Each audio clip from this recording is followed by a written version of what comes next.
Hey, what is going on, everybody? Welcome to Upkick MMA, episode number 194. I am Brendan. And I'm Nate. Hey, the co-host is back. I would say Slash appearing guest. for the first time. Yeah, so I would say first guest, but, the podcast name has changed, but the format is the same. We are going to cover UFC 281, some of the implications that came from this card. We're going to talk about Adesanya and his future. We're going to talk about some future matchups. Volkanovski stepping up in weight versus Islam Makhachev and whatever else comes up. If you like MMA, you like podcasts about MMA, this is something not necessarily different, but this is like a little bit of a tangent. Normally what I do is I'll break down fights round by round. If you're looking for coverage, if you're looking for the breakdowns of the fights, that's in the last video. So I went into nitty-gritty detail round by round for the main card. The next video is going to be the prelims. This video is going to be more freeform. So if you like that kind of stuff, subscribe to the channel so you know the next video is coming out. Let's get started. What's up, man? Not much. How you doing? I just returned from a lovely hurricane, and I'm wishing I could go back after seeing all the snow outside. Oh, you must have been in Arizona where the hurricane was. Oh yes, absolutely. A little bit of Arizona, a little bit of New Mexico. No, I was soaking it up on lovely Cocoa Beach for the past 9 days. Yeah, Lovely. good day and a half of that without power, so it's interesting. Living like the ancestors. Mm-hmm. The Florida ancestors. So how about the night of long chokes? Let's talk about it. The night of long what? Night of long chokes? I don't know. Night of rear naked chokes. Oh, yeah. I mean, there were quite a few of them. So I haven't gone over all the prelim stuff yet, but so the rear naked choke is it's one of the most common. I don't have the stats to back this up right now. This is just coming from me and watching thousands of fights over the years. I think I did the math on it once with how many events there have, like how many fights have occurred since I've been breaking down fights, but since I've been watching them, it's well over 2,000. I think it's into the 3,000s. How many fights I've seen? So so obviously I haven't collected hard data, but if you look at the effectiveness of jiu-jitsu in the relatively modern era of MMA, I think the most effective technique is the rear naked choke. Yeah. So in terms of submission, I'd agree with that. Yeah, and I don't mean that in like an armbar can't work or a triangle or an arm triangle or Kimuras. Like all of those things can happen. And yes, we have the oddities like the Ezekiel choke from one guy. But I'm gonna throw out the data because I decided to just pull it up really quick. Okay.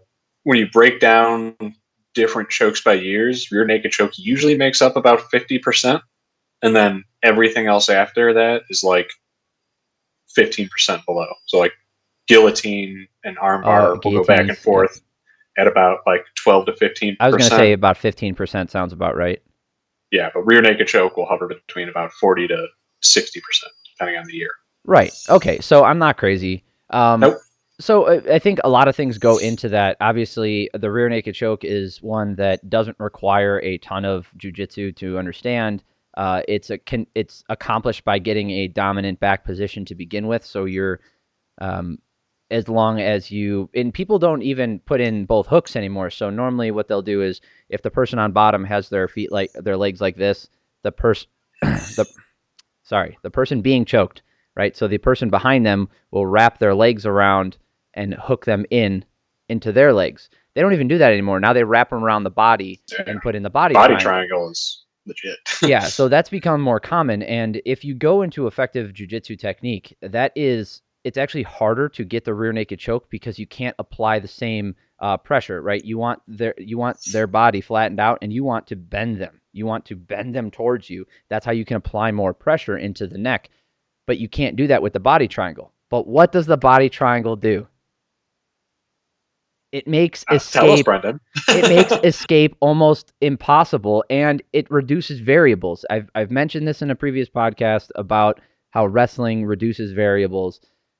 If you have back control and you put in the body lock, and if they're standing, if they're belly down, if they're on their side, if they're back down, if they're any position, you have almost no variables to worry about. The only variable is if they roll over to the side that the when your legs are like this, when your foot is out this way and then your leg is wrapped around that ankle, they want to roll to that side so they can relieve some of the pressure, and that's how you can escape the body triangle. But I'll tell you what, it doesn't mean you're getting out of it. Unless you're super skinny, you can't roll. You can't roll and face them. And people have tried. Anthony Pettis bruised his ribs twice doing that, once in the UFC and once in the PFL. I mean, we've seen people who are able to turn into it, but then you expose yourself to different things. And then even if you attempt that, the best case scenario for you is you are now in their guard. So the best case scenario for escaping, the body triangle is you wrenched down on your ribs, suffocated yourself by turning, and now you are in a slightly more advantageous position. But if you have a guy who's aggressive off his back, it's not necessarily a benefit.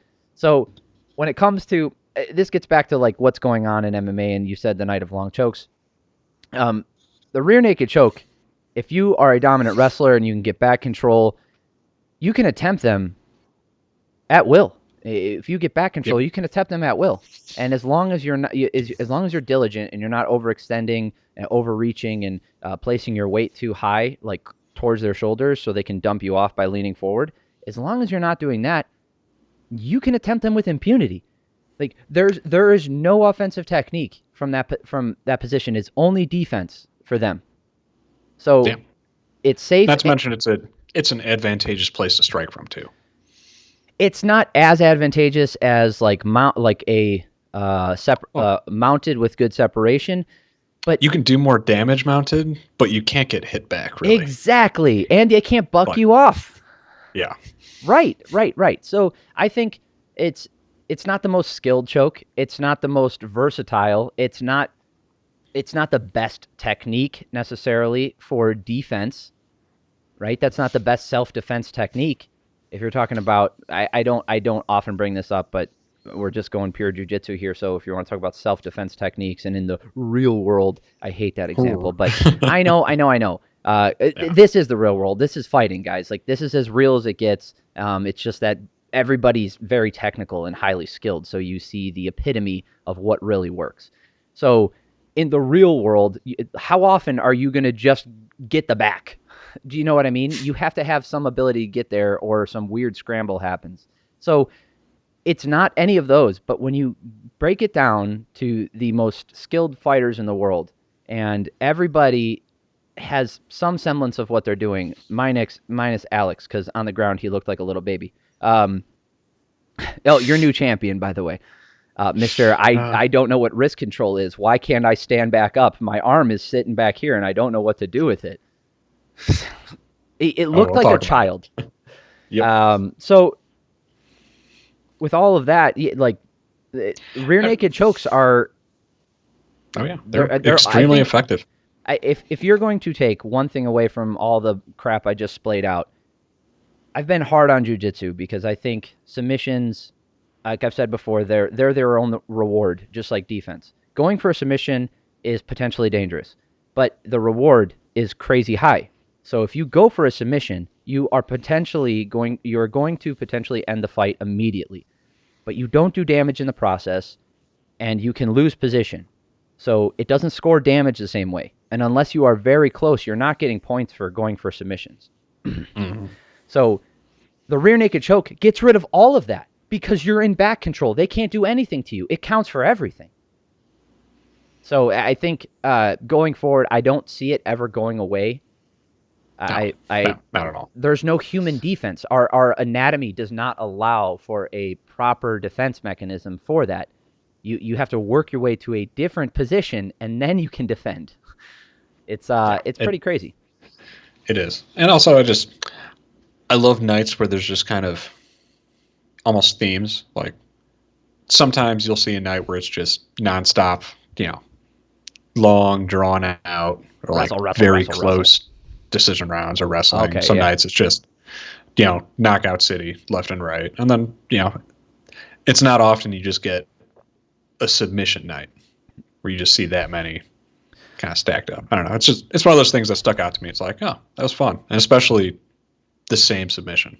over and over again. Yeah. Granted, it's statistically most likely to be that submission, but yeah, I like themes, and I like things like that. So more to that point, the modern jiu-jitsu in MMA and the way that everything is kind of shaking out, it's less of a storyline of this guy's crazy offensive with his jiu-jitsu, and it really has come down to learn enough, utilize your other skills, and get back to what you're good at. This is a good time to talk about the Dan Hooker fight. Absolutely, I would love to. I went on a rant about this last night. If you want to see the full thing, it's in the last video. I think, yeah, we don't have to break down the fight, but I know. It's warranted to talk about this one because this kind of fits into what you're talking about. Right. So one of your favorite guys, I love Dan Hooker. No, not Dan Hooker. The role artist, the Imanari role artist. Ryan Hall. Ryan Hall. Right. Yep. So the way Ryan Hall approaches a fight, and the way that it has cost him, right? It cost him in his last fight. It's the way he's approaching these fights. He's very aggressive with his Imanari rolling. He gets into position. He puts himself into striking range and throws like bullshit and leans down so he can get into these positions. This kid, Puelles, right? Puelles? Fuck. It's Puelles. What's his first name? Yes, Claudio. Claudio. That's Claudio Puelles. This guy, he sat on his ass and refused to stand up multiple times. This is the epitome of a one-trick pony. Like, I've heard criticisms leveled at Damian Maia, especially back in the day. Like, remember the Tyron Woodley-Damian Maia title fight? One of the worst title fights of all time. Tyron Woodley, I think he might hold the record for most boring title fights. The most boring title fights. That was just a matchup hell for everybody. Yeah. And so I've heard. But yeah, this was bad. Yeah. And not bad. It's just no, it was. It's a you bad can just look say on jiu-jitsu. I would say. I went on a rant about how I don't like leg locks. I don't want to repeat it again, but it's if you're going for leg locks, I understand. And if that's a big part of your game, I understand. Ryan Hall's fights are fun to watch. So there is a way to be a leg lock artist. He can strike. Yeah. He knows how to use his distance. Yes. So that way when he does want to close the distance, it's by his choice, not by other people's. And he's aggressive with his jiu-jitsu.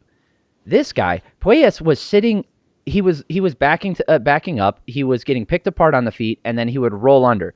And then when he did get positioned, dude, he had the leg and he was stretched out and he's like making faces and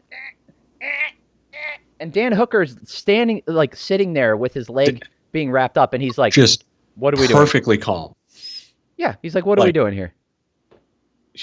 You could just see, not only was he thinking his way through the situation, but also he's just like, I'm pretty good right now. Like that, I want to get out of this, obviously, but he didn't. At no point did he look flustered. Right. And the biggest issue I have with this stuff is that when you're looking at from the outside, like from not someone like us, someone who is going over to someone's house to watch these fights, you watch a fight like this, and you're like, this is what MMA is. Like, this is horseshit. Like, this is so bad. It actually reminded me a little bit of almost earlier MMA, but leg locks weren't really as big of a thing back then. It was just like watching a specialist go hard in their specialty. But it's not that. But without the well-rounded skill set. It's not even about being well-rounded. Damian Maia had one thing he did, and he did things to get to that one thing. He had a heavy top game. He wanted you to turn your back, and he was going to choke you. And how did he do that? He used wrestling, not traditional double legs and single legs. He would get in, he would use trips, he would get in the clinch, he would move forward. He put himself in those positions. And this kind of goes to being a leg lock artist. These Imanari rolling things, if you're not grabbing and you're out of range and you're doing this crap, like, that's one thing. It's already not a great look, and it kind of gets silly when you attempt 20 of them. But if you do that and then you just sit down, again, one time, gather yourself, whatever. A couple times, gather yourself, kind of figure out. This is one of those moments I wish you could kick a downed opponent in the face. Oh yeah. Like, that's those moments where I go, he should be able to get soccer kicked in the fucking face if he's going to sit on his ass. 3 times. Like- You get 2. You get 2. That's understand. 1 could be a mistake. You might have just sat down by accident. Maybe it didn't pop up fast enough. 2, maybe, okay, again, first time could be an accident. Second time, okay, we kind of see maybe you're doing this on purpose. Third time, now you get kicked in the face. Now I can kick you. How often would you see rolls happen if you could get soccer kicked on the ground, though, in the head? Like, let's be real. You'd probably still, I mean, they're not common now, and you'd probably still see them, but I would. But, like, you wouldn't, that no longer becomes an effective strategy, what he was doing. No. If you can get kicked down. And I know it's not going to happen, obviously, but. No. Yeah, but it's one of those, it's a sportism of MMA that allows him to get away with that. Yes, it's one of the aspects of the rules that allows you to take advantage of certain positions that aren't technically safe, but because of limited strikes, like not being able to kick or knee a ground opponent to the head, you are in a safe position. Real quick note, there was some talk after the fight, the main event, of Alex is setting a record for fastest title run, and then I saw a news article saying like he sets a record 8 fights into his career, and 4 fights into his UFC career. Pause, please. Brock Lesnar won the title, and his record was 3-1.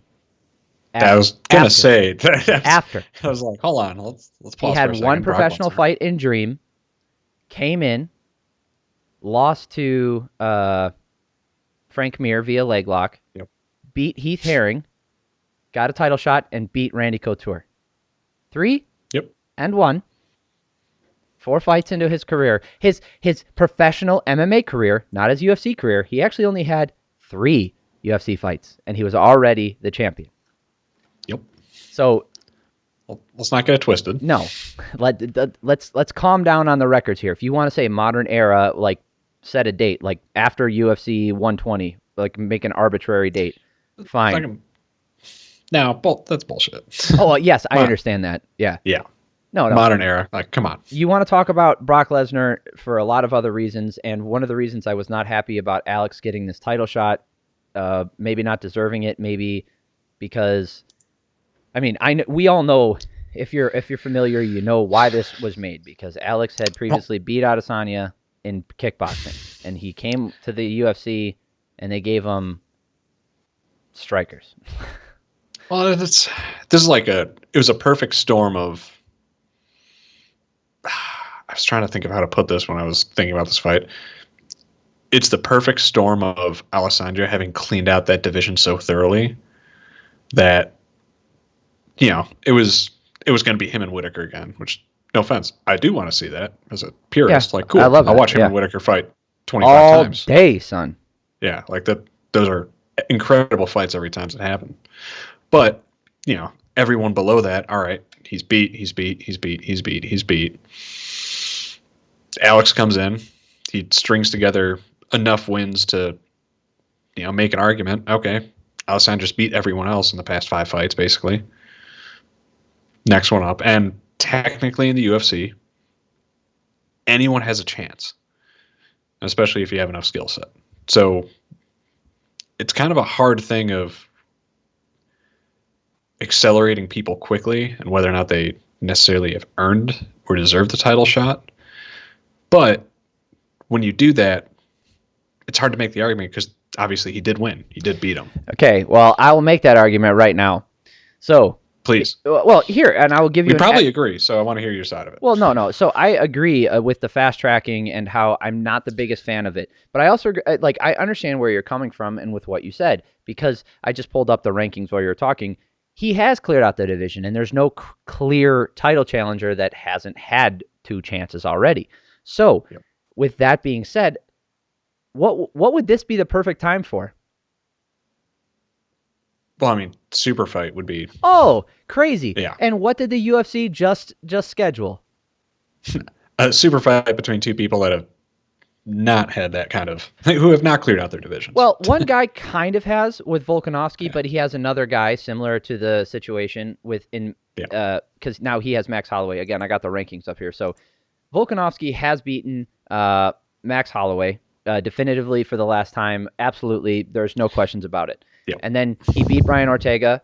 But I will tell you, Arnold Allen, Josh Emmett and Yair Rodriguez are going to be fighting for the interim belt now.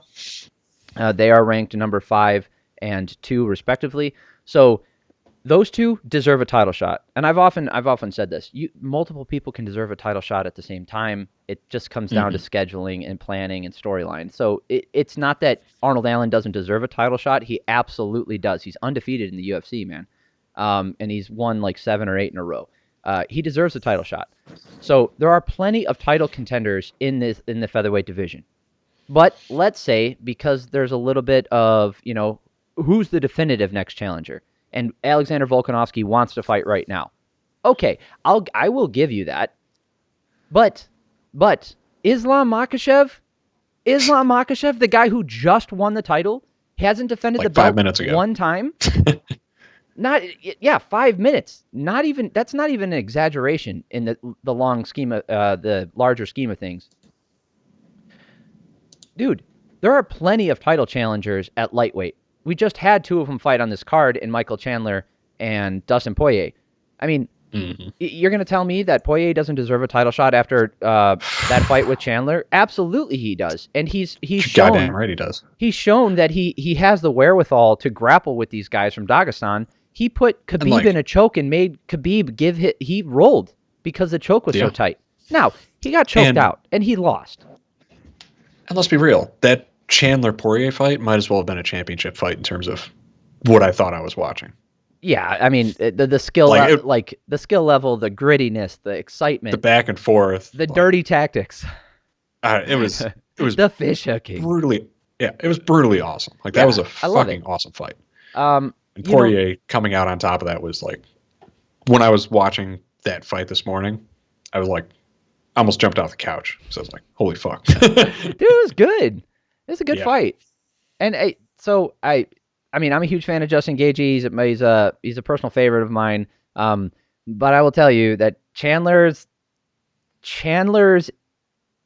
UFC career, as far as fight for fight, rivals the excitement of Justin Gaethje's career fight for fight. Right? So at this point in Justin Gaethje's UFC career, winning more bonuses than he had fights. The guy doesn't have boring fights. He doesn't have bad fights. Justin Gaethje he's called the highlight for a reason. The guy, he just goes out there, he refuses to take a back step, and he just puts on a show every fucking time, man. And they fought each other. Justin Gaethje versus Michael Chandler is one of I think it was fight of the year last year. Dude, nitty, gritty, down and dirty, one of the best fights I've ever seen in my entire life. It had skill, it had sloppy, the good kind of sloppy where they're tired and they just got to gut it out. It had everything you wanted, and just because that wasn't for a title or that these guys aren't getting a title shot, fine. But if you're going to say that Volkanovski deserves to jump up into there and fight Makhachev because Volkanovski's division is a little weary with who exactly is the most deserving of the title shot, that makes no sense to me. Because you just showed me that Adesanya's division, we can find a guy who's got a storyline, we'll just throw him up there. You're going to tell me we don't have anybody at lightweight that we can do that with? Like Beneil Dariush, who's on an 8-fight win streak. Pardon? He beat the same guys that Charles Oliveira did, and he hasn't got his title shot. Well, all right. There's one more aspect of this which I think fucked things up, and that was Leon Edwards beating Kamaru Usman. Because I think had Usman beat Edwards, there was a better argument that Usman and Alessandro have a fight. Okay. I mean, I'm not even... Okay. No. Because if we're looking at the divisions around Izzy... Yeah. Like, okay, you've got Jiri, who just beat Glover. Okay. And then below that, Kamaru was... They have a rematch coming up, so yeah. Yeah. And Kamaru was the dominant middleweight. And had he beat Leon Edwards, I think you would have made the argument, okay, it's time for a super fight between Izzy and Usman, since they've they've had a pretty good run of each of their divisions. But since both divisions around Izzy kind of got shaken up, Okay. like No. like a Leon Edwards is a super fight would be fun, but then we'd kind of be having the same argument right now. I don't think so. But so here's what I'll say. The problem isn't that one of these things happened. It's that both of them are happening simultaneously. We've been shown that, hey, we can make a storyline out of basically nothing. We can take a guy, give him cherry-picked fights, allow him to fast-track his way to the title shot because of the storyline that we made. I mean, obviously, it's a real thing that happened, him beating Adesanya. What I'm saying is they made it happen because they wanted to. And now you're doing that, so you're telling me, oh, well, we can make someone fight for the title. Islam Makhachev he hasn't had a defense yet. And you're going to tell me you can't find somebody in the lightweight division to build a title shot around? Beneil Dariush. Well, I mean, no, that's bullshit. I mean, there's definitely not. There's no argument that there aren't worthy fucking contenders right now in lightweight. Yeah, and here, Aljamain Sterling. You want to have a super fight with Aljamain Sterling? That makes more sense to me. I mean, they haven't talked smack to each other, or they haven't, gone back and forth. That fight makes more sense to me because Sterling has three technical title defenses because he got it via DQ, and then he won the rematch. So that's first title defense versus Jan. Second one, he got versus and Dillashaw. then TJ. Yeah. Yeah. So he's got 2 title defenses already. And he's not going to fight Merab because they're definitely teammates. Makes more sense. Like, they're family. Merab and him are family. Merab says before, he was like, I will absolutely never fight this guy. And they're in the same division. Merab's on a crazy win streak, in my opinion. I don't think he has a loss in the UFC. His only loss was that one where he was getting choked out with time expiring. And then after the bell, I think it was Mark Goddard waved off the fight after the bell because he didn't immediately stand up. Not to get off on a tangent, but what I want to see next is Sean O'Malley and Merab. I think that would be. I don't want to eliminate them though, because I don't want. So I mean, you can almost if Merab doesn't want that fight, you can almost treat him as a 2-man in a NASCAR race. All right, you want to get to Aljamain, you got to like if that's how they want to play. No. That's a fun storyline. So for you, I could understand that happening, but what that's going to do is it's going to artificially create a situation like we had with Max Holloway and Volkanovski, or we did have with Whitaker and Adesanya. Because because those situations mean that we can't have the number 1 and number 2 guy, the champion and the number 1 guy, ever fight each other again because we have a definitive winner and they fought each other too many times. So in this situation, we have an artificial one where Merab refuses to fight for the title, but he's going to beat every other challenger that comes up. Someone has to jump the line at some point. Not that Merab can beat everybody, but I mean, you could make an argument that Marlon Vera versus Merab makes more sense, even though Sean O'Malley called out Vera. I think Merab versus Marlon Vera makes sense, and then you put O'Malley versus Sterling. Yeah. I'm okay with that. I'm not saying you can't have people jump the line, but you can at least, there's some fun in that division to be had. It's just, like, again, you can't, like, the UFC gets the UFC compared to boxing. So this, like, I've been saying this word a lot, or this phrase a lot, champagne problems. Being a UFC, being an MMA fan, like, it's champagne problems. We get to argue about, oh, this wasn't the absolute most purest matchup, and this wasn't the whatever. Yeah. Whereas in boxing, you never get to see the fucking guys fight. Like, never get to see that. You watch football, you watch basketball. Do you always get to see the 2 best teams playing each other all the time? No. Oftentimes they knock each other out in either the divisional playoffs, or maybe, the guys are injured and you don't get to see. There's a whole bunch of things that happen. In the UFC, more often than not, we do get to see fights that we want to see. Yep. It's just when they do this at the exact same time, they show us that, hey, we can fast track this guy to a title because of a storyline, but we can't find anybody for this guy, so we got to do a super fight. Like, come on. You know what is happening right now in the middleweight rankings, though? You have a whole bunch of people looking at Alex and just licking their chops. Oh, I said that last night. I think Robert Whitaker has a good chance. Robert Whitaker has probably never been happier in his entire life. Vettori? Going, oh yeah. It's like, now you have Costa. I would say you probably have 4 to 5 people right now in middleweight that are all going, oh, sweet, I can get this now. Yeah, all the guys that he got to jump over and not challenge. Well, now guess what? If this isn't an automatic rematch, which it should be. I mean, it's just blood in the water. That's what it is right now. Yeah, dude. You're looking at a Carla Esparza situation where you have a champion who a lot of people. There's a lot of ways to beat this guy. We saw it. The guy's a little baby on the ground. Adesanya. That third round. Alessandro had his first UFC takedown on him. That third round was some. You can say what you want about. Oh, actually, I don't like bad striking either. You can say what you want about not liking grappling, right? I understand that's not everybody's cup of tea. Even high-level grappling, seeing people roll around on the ground, transitioning, reversing, going for submissions, gritty work on the ground. Like Gregor Gillespie's style isn't for everybody. I get that. Colby Covington's style isn't for everybody. I get that. But we're talking about the highest level, NCAA champion wrestlers, like just showing their art at the highest level. But bad grappling, oh my God, it is so horrible to watch. Adesanya, I like him a lot. I really do. And he's fantastic. His grappling has, like, from what I have seen, he's made improvements. And his takedown defense has always been good. Yep. But you could tell when he didn't get a takedown the first time. It was like a weird half thing. They just kind of fell on each other. Well, yeah, because Alex tried to trip and then fell over when they rolled over. So bad. And then you see Adesanya on top. If he had any sort of wrestling background, that fight would have ended in the third round.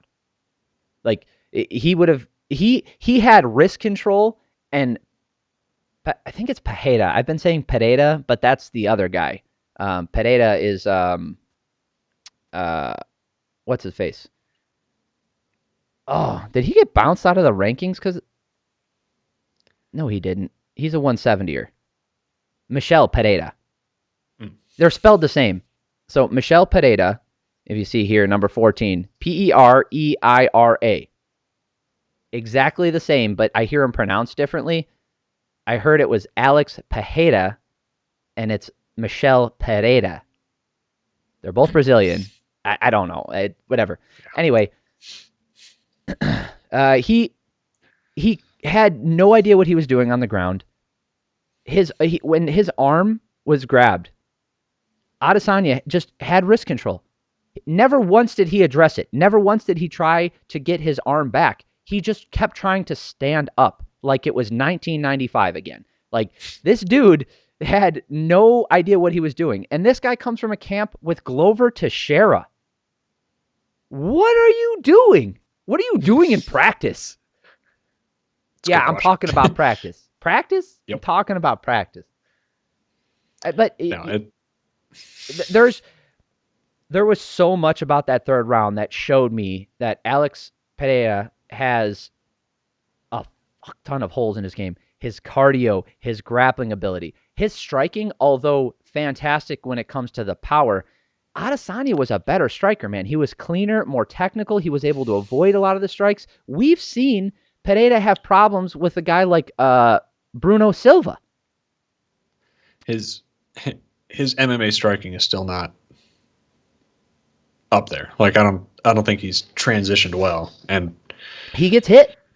Yeah, he gets hit. And you're gonna, especially you throw Jared Cannonier in there, Paulo Costa, Whitaker. If Whitaker starts making contact, that's gonna firefights. I love all of those things you just said. I would love to see those things, because if Pereira, here's the thing, Pereira has power. He has one punch knockout power, especially in that left hand, and that's always an equalizer. If he can land that on you, it doesn't matter how good your grappling is. It doesn't matter how good your cardio is. I understand that. But given enough sample Whitaker size can take him into the deep end. That's what I'm saying. If you get a larger sample size, let's see what he does against some of these guys who are better. Even against a guy like Jack Hermanson, gritty guy. Oh yeah, gritty as fuck. He can strike a little bit, and he's good at grappling. Marvin Vettori, who can take a punch like nobody I've ever seen in that division, other than Paulo Costa, can take a punch and give it back. I think he would have a hard time with Kelvin Gastelum still right now. Oh, I didn't even think about that. Yeah, dude, Kelvin Gastelum's all the way down the rankings at number 11. Yeah. Yeah, and I mentioned him last night. that should be telling you how much this guy jumped. When you start looking down the rankings and go, gonna have a problem with this guy, gonna have a problem with this guy. Like, yeah, we're talking like maybe 2 good matchups right now for him. yes, it was the UFC tailor-made this to allow him to get this position. Mm-hmm. And I've seen, so in the past, like I was critical of Khabib's rise to the title shot because if you look at, this is not a knock on Khabib. He fought, who they put in front of him. But if you look at the caliber of competition that he beat in the run-up, like Daryl Horcher was thrown in there on short notice during one of the Tony Ferguson fall-offs. So Daryl Horcher, if your question is who, that's correct. But my point was, he had a large sample size, though. He was fighting quite a bit in the UFC, and then it was given a title shot, and it wasn't the most pristine when it came to the caliber of competition, but he got it. Charles Oliveira, huge sample size, different weight class, same thing. Yep. I don't think when the UFC was throwing Khabib matchups, they realized what they were building or what they were doing. Not initially. Yeah, initially. Like, I don't think they were planning on launching him into a title shot. Absolutely I think they just saw boring wrestler, whatever. They were just tossing people his way, not realizing the caliber. Similar to Kamaru Usman. He had to fight a lot. Dude, Kamaru Usman, you want to talk about not getting a title shot for a long time? I wasn't the biggest fan of it, especially before he hooked up with Trevor Whitman up at Team Elevation. Or not Team Elevation. That's different. Anyway, before he started working with Trevor Whitman, you know, his striking was whatever, and whenever he was in those situations, he just went right back to wrestling, and he would grind people out. And then, you know, the title shot versus what we now know is Tyron Woodley. It was very. I was never a big fan of Tyron Woodley. I thought he was always a mostly boring fighter with exclamation marks. Right? It's a really long sentence. Like if you look at his fights, it's this over. He's a very timid counterpuncher. Yeah, and when that counterpunch lands, he puts with no other. To sleep. Oh, right leg. Without he has much a good other kick. gears to his game. He's got a really good kick, but his wrestling, he would use that. He used to use that offensively. Stopped doing that. It's just he wasn't the same. So then when you see Usman taking on the guys in the upper echelon of the division, now you really get to see his dominance, and then the way he put the striking together. The guy's legit and he's real, and he had to work his way to get there. Meanwhile, Alex shows up in the UFC. They're like, hey, here's 3 guys. You want to knock them out real quick? And then they're like, all right, well, do you want to fight for a title? I think if we had to sum it up, the burden of proof is entirely on Alex to prove that he is actually the champion. So there's a lot of people. All right, there's kind of that you got to beat the champ to beat the champ. Okay, he beat the champ, but he got put in that position way, way ahead of where he should have been. And now there's a lot of people out there that are gonna I would not call them undisputed. No. And this goes to the I made this point a few times, and I've talked about it. Matchups, you know, they say like matchups make fights and all those other things like MMA math, you know, just because this guy beat this guy doesn't mean he can beat the other guys that guy beat. That's kind of how this goes. So just because you have the skills to beat the champion doesn't mean you have the skills to beat the people who you need to beat to get that title shot to begin with. And because of that, it weeds out a lot of these challengers. And that's what should have happened with Pereira. And we didn't get to see any of that.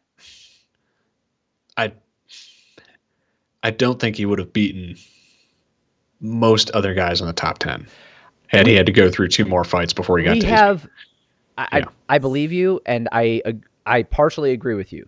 I do. We just have no idea. We have no idea. We'll see. And he could surprise us. That also is entirely possible, and I'm going to put that out there. That's why I said the burden of proof is on him. Yeah, well, he still has to prove himself. The surprise isn't going to be by beating Adesanya again, because if he beats Adesanya again, all that told me is that he's a better striker. He has the kryptonite for Israel. A stand-up fight where maybe he got taken down by Izzy, who has never taken down anyone ever. Yes.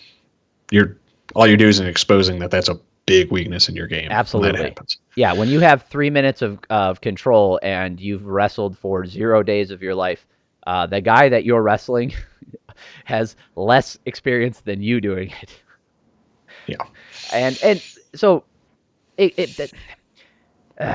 I don't know if he would I think he has a chance to beat all of these guys. I think he has the power to do it. I think he has the striking wherewithal to do it, and I think he does. He's getting better in MMA. The thing is, he's never had to put those things to the test. We've never had to see it, and because of that, now he gets to wear a belt, make more money, and now Izzy has to start over on any record that he was going for. And I'm not the one who's like saying we should tailor make matchups to allow people to break records. That's not what I'm saying.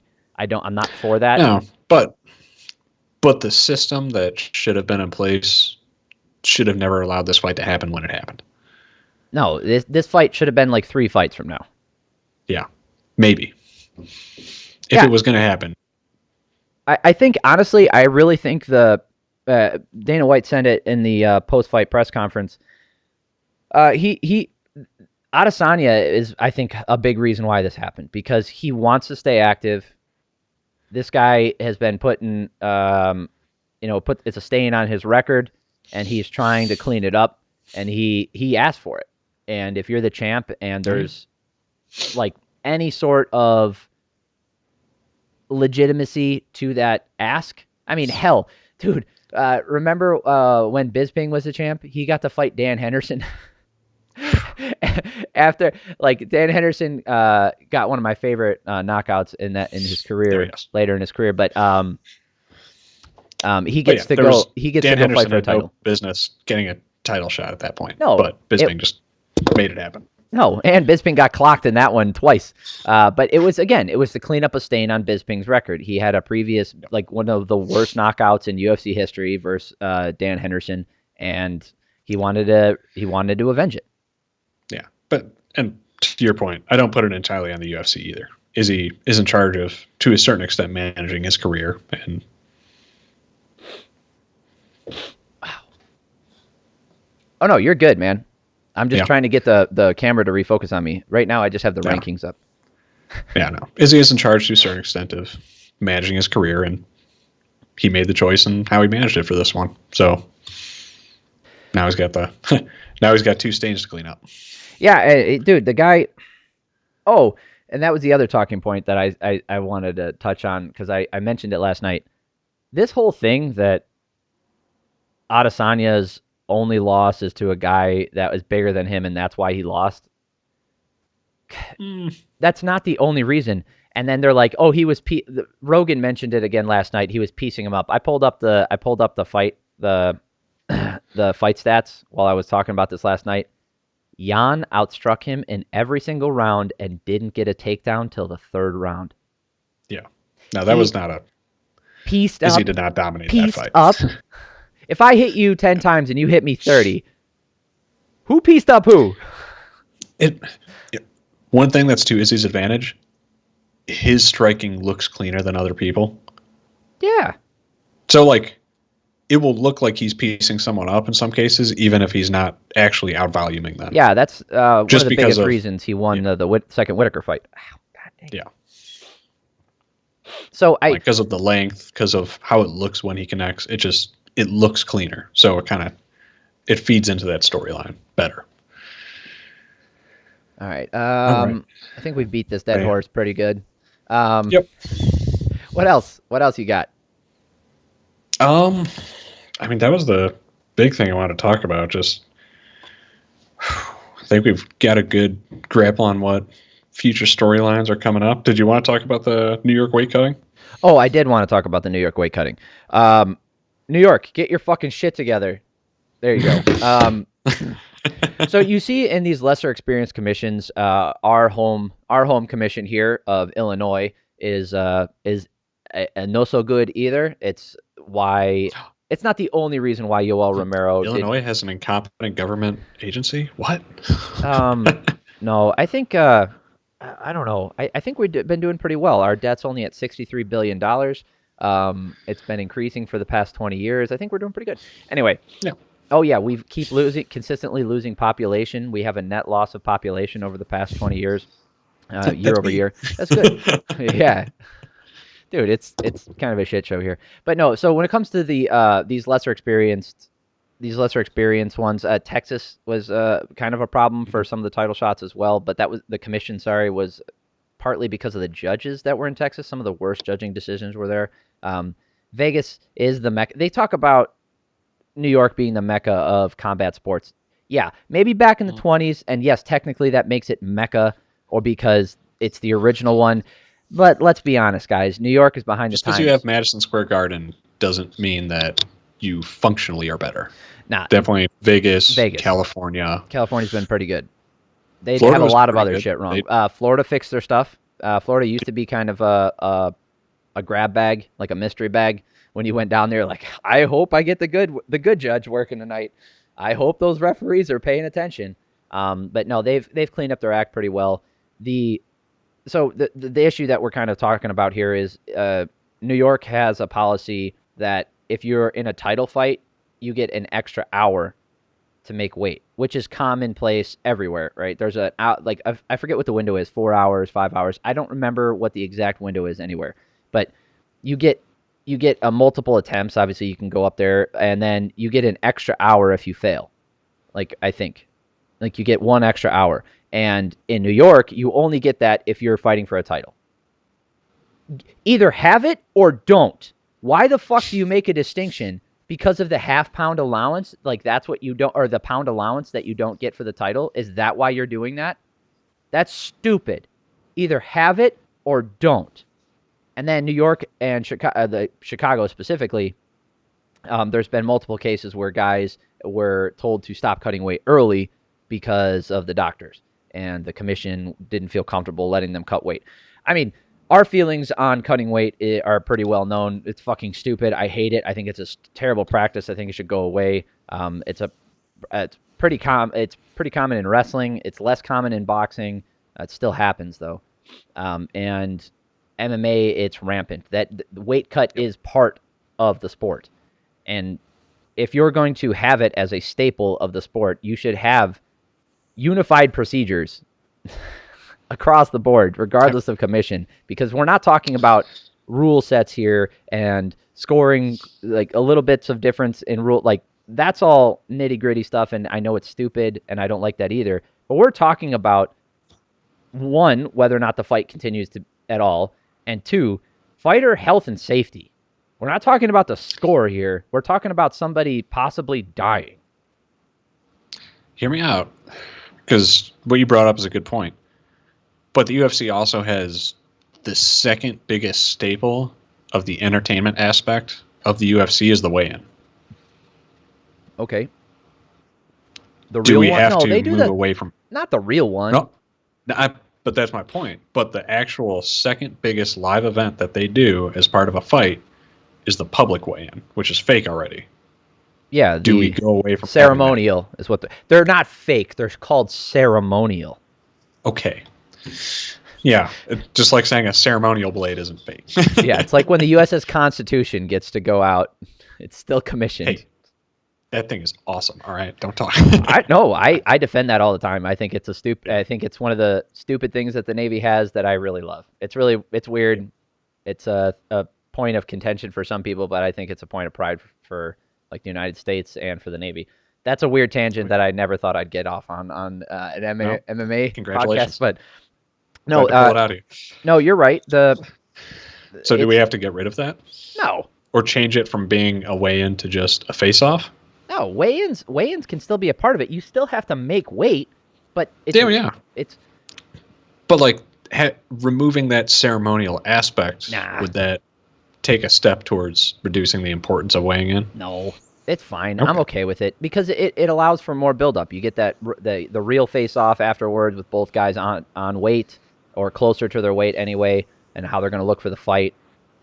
Oh yeah. I think that's more of a business side of things that is totally separate. I mean, if you're not for it, I totally get that. If you like it, then that's cool. I think the weight cutting and the procedure of weight cutting is something that should be universally set out and laid out. I don't care where you're fighting, because the procedures for weight cutting are dangerous, particular, and at this point, granular, and I would argue microscopic.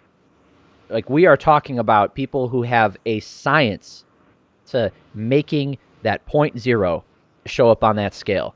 And if you throw in another variable... This kind of goes into, especially when we're talking about an international fighting organization, why is it that the states are controlling that aspect of the sport? Oh, that's never. I feel like, away. But I feel like if we're talking about a state agency, it should be oversight to ensure that it is within acceptable bounds and done properly. But the UFC should outline what its standards are and what its rules are for weight cutting.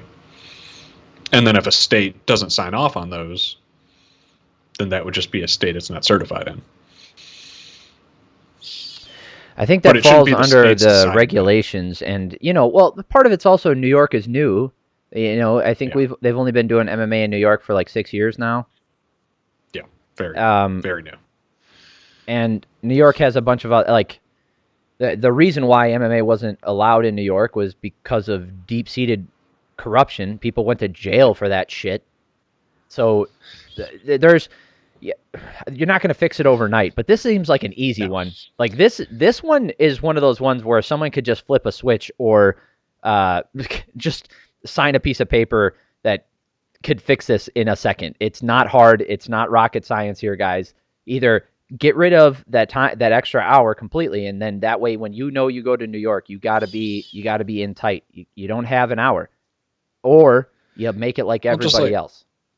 Just like they had the commission on universal rules or whatever. Well, there aren't any, but yeah.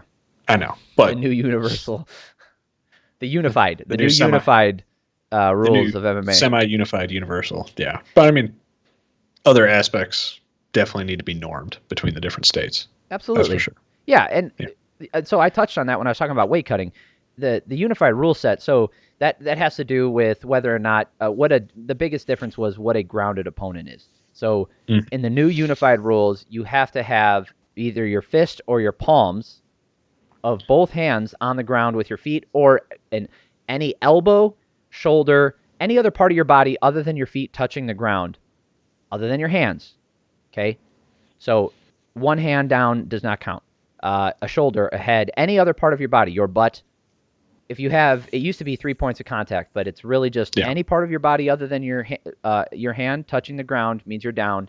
And then also, under the new unified rules, your fists or open palms, your palms have to be touching the mat, both of them. And now you are a grounded opponent. In the old rules, it was 3 points of contact, so your fingertips. One finger could be touching the ground and you're down.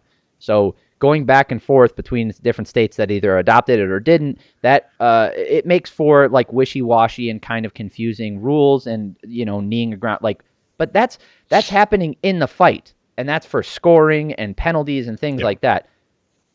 I'm talking about whether or not the fight can actually occur, and the fact that these guys there has to be a way. Like, we're talking about fighter pay, we're talking about whether or not the fight can occur at all, we're talking about fighter safety. Like, we're not talking. Yeah. This is very important, and it's something so simple. Well, this is one of those areas I think the UFC could put more effort into lobbying for, and pushing for, and trying to pressure these organizations to norm their policies. These organizations, you mean the shit show states? Yes, exactly. Well, it's not like it's obvious that there is relationships between sports organizations and these states commissions. It's not like they're not communicating, but the UFC could do more to put pressure on them. And especially if you're talking about, okay, New York, if you're not going to do that, then we're going to have less events in Madison Square Garden. Like the UFC actually leveraging how often they're coming to states and how often they're having events there based on, all right, if you're not shaping your shit up, then we'll see you later. Your point of a unified thing between the states, I just found the best example that not defends, but not solidifies, lends credence to your not to your opinion and your reasoning. If you get banned for any sort of illegal thing, like an illegal substance or whatever, by one commission. Let's say the California Commission finds you guilty of a thing. You're not allowed to fight in that state. No other state will allow you to fight either. Even though they're separate organizations and they're separate commissions, they all collude and they say, well, they won't let them fight there, so you can't fight here either. Fuck all you guys. Yep. Yeah, dude, you're okay with that one, but then, Nevada says, hey, when this is a grounded opponent, this is our weight cutting procedure, this is how we score things. Everybody else is like, we got it, we'll figure it out. But then Nevada's like, hey, this guy, we can't let him fight here. Then everybody's like, oh, okay, well, Nevada said he can't fight there. We shouldn't allow him to fight here either. That's the only one you're gonna agree. Get the fuck out of here, bunch of assholes. All right, I think that's a good note to end on. Man, it's good to have you back. I really like having you on here, man. It's nice to actually, I know that people who watch this, they do enjoy seeing you. I get people commenting like, when's Nate coming back? All the time. Oh. Not joking. Well, hey, to all of you, I love you. Thank you. It's good to be back. I'm sorry I've been on the road a lot this year, but don't be sorry. You have a real life, man. Like, you have real stuff to do, and it doesn't involve talking bullshit. Talking bullshit is real life. Let's be real. That's kind of true. All right. Thank you guys. If you're looking for the breakdowns, first, if you made it this far, awesome, man. Thank you. It really means a lot to me. Spending your time here. If you were hoping for the breakdowns like I normally do, that's in the last video for 281. And if you're looking for the breakdowns and the prelims, that's going to be the next one. This is more of like opinion and just free-flowing conversation. So if you do like this stuff, if you like podcasts about MMA, you like MMA breakdowns, I do all that stuff here, 2 or 3 videos every single week, breaking down UFC, PFL, Bellator, ONE FC. I've done a couple other ones. Cage Warriors people seem to like. So I'm down to do all those things. Let me know what you guys thought about the fights. Let me know what you guys thought about the rules. Let me know what you guys thought was screwed up about New York and how much you hate that state. Anything try else? Try to stick to UFC. Subscribe to the channel so you know when the next video is coming out. Nate? Yeah. And if you want to see more of me, let Brendan know. And, I'll make more time to get down here. It's a pleasure. I love coming on. I love talking to Brendan, and it's just good to connect. All right, guys. Again, thank you guys so much. It means a lot to me. Have an amazing week, and I love y'all. Peace.